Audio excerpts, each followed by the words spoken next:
31 जनवरी का इतना महत्व जैन दर्शन में नहीं है, अपने भारतीय दर्शन में भी नहीं।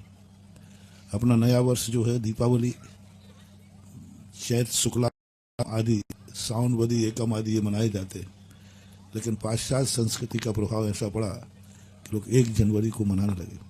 लेकिन 31 दिसंबर और 1 जनवरी यदि जगत में किसी जैन मंदिर में प्रसिद्ध थी तो उसका नाम था चंद्रोदय तीर्थ से चांद। 30 जनवरी की रात के 12 बजे मूर्ति पर स्वतः अभिषेक होता ही है, वर्षों वर्षों से होता है। क्या उन्होंने कुदरत से महाकस्मा है। ठीक 31 दिसंबर को ही होगा और 31 दिसंबर के रात्रि में अपने आप देवो पुनीत, और 1 साल नहीं, कई वर्षों से 25 वर्षों से मैं देख रहा हूं। एक बार मैं भी वहां था और मैंने खुद जाकर वहां नीचे बैठ के देखा।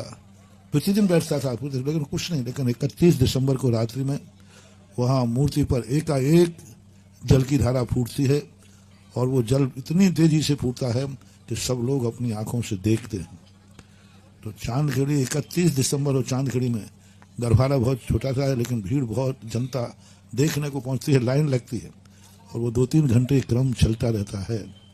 कभी बीच में एक आध 20 साल नहीं भी हुआ, लेकिन प्राय होता है। तो 31 दिसंबर चांदखेड़ी का कुदरत ने प्रसिद्ध किया, हम और आपने नहीं। कुदरत ने ही, देवों ने भी उसे ऐसी धारा बना करके कि 31 दिसंबर की रात में ही होगा, वो दिन में नहीं होगा। कितनी जनता बैठी रहे, कितनी जनता वहां भरी रहे। लोगों ने कहा कि बैठने से होता, हमने उससे भी कई गुनी भीड़ बैठा के देख ली।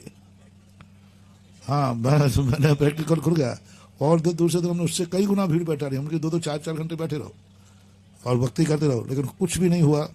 लेकिन वो 31 दिसंबर को चाहे भले वहां 2 लोग बैठे हों या कोई ना भी बैठा हो, तो भी वह धारा फूटती है 31 दिसंबर कार्यक्रम के लिए।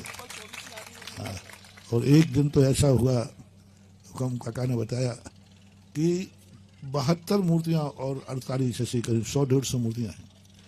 एक मूर्ति पर अभिषेक चालू हुआ, लोग वहां दौड़े, उसको पहुंच रहे हैं। दूसरी मूर्ति सूखी थी, 2 मिनट बाद उसमें गिरी। यानी अभिषेक करने वाला आगे आगे दौड़ रहा है, दिख नहीं रहा है।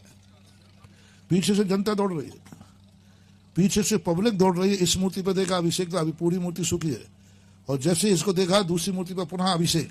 ऐसे कम से कम 100-150 मूर्तियों पर जिस व्यक्ति ने किया हो, ऐसा अदृश्य होकर के सारी मूर्तियों पर एक साथ अभिषेक किया। जनता पीछे पीछे दौड़ रही थी, अभिषेक करने वाला आगे दौड़ रहा था। वो कौन था? अभिषेक दिख रहा था लेकिन वो व्यक्ति नहीं दिख रहा था। ऐसा बहुत बड़ी वहाँ की व्यवस्थाएं, इतनी बढ़िया व्यवस्था बनाई है। हाँ, अभी थोड़ा सा उनके हुकम काका जो प्रेसिडेंट, उनके घर में एक बालक की अभी अटैक से ऑफ हो गया। वो एक बाकी व्यवस्थाओं पर कोई फर्क नहीं पड़ना।